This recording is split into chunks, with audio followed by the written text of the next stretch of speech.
সরকারের বৈধতার প্রশ্নে একটি রিট আবেদনের বিরুদ্ধে করা লিভ পিটিশনের শুনানি চলছে।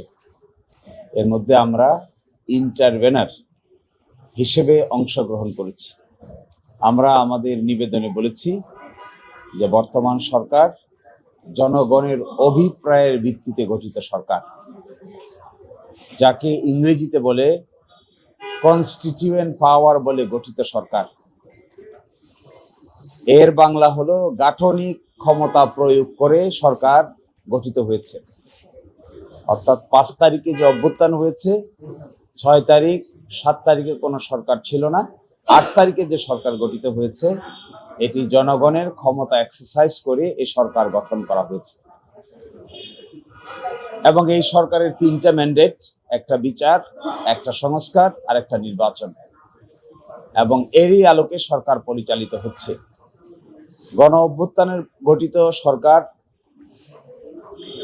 জগতে আরো বিভিন্ন সময় হয়েছে। আমরা 3টা উদাহরণ দিয়েছি, একটা ফিলিপাইন, একটা গ্রানাডা আর একটা লেসোথো। আজকে যে প্রশ্ন উত্থাপন হয়েছিল, একই প্রশ্ন উত্থাপিত হয়েছিল ফিলিপাইনের সুপ্রিম কোর্টে, গ্রানাডার সুপ্রিম কোর্টে এবং লেসোথোর সুপ্রিম কোর্টে। সেখানে সুপ্রিম কোর্টগুলো উত্তর দিয়েছেন যে এইরকম অভ্যুত্থানের ফলশ্রুতিতে যে সরকার গঠিত হয় এটি মূলত জনগণের সার্বভৌম ক্ষমতা প্রয়োগ করে গঠিত সরকার হয়, এবং সেই সরকারের বৈধতা আদালতের মতামতের উপর নির্ভর করে না। 106 অনুচ্ছেদ অনুযায়ী যে অপিনিয়ন নেওয়া হয়েছে, আমাদের বিবেচনায় এটির কোনো প্রয়োজন ছিল না।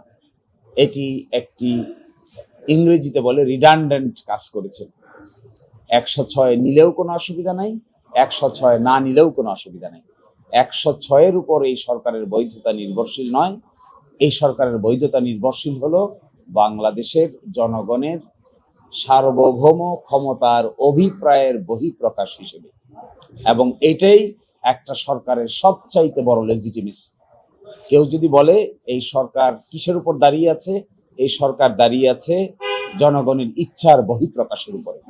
এবং সারা দুনিয়ায় আমরা রিসার্চ করে দেখিয়েছি, সারা দুনিয়ার কোথাও গণ অভ্যুত্থান হওয়ার পরে সরকার গঠনের জন্য আদালতের কাছে আসা হয় না, জনগণ নিজেরাই সরকার গঠন করেন।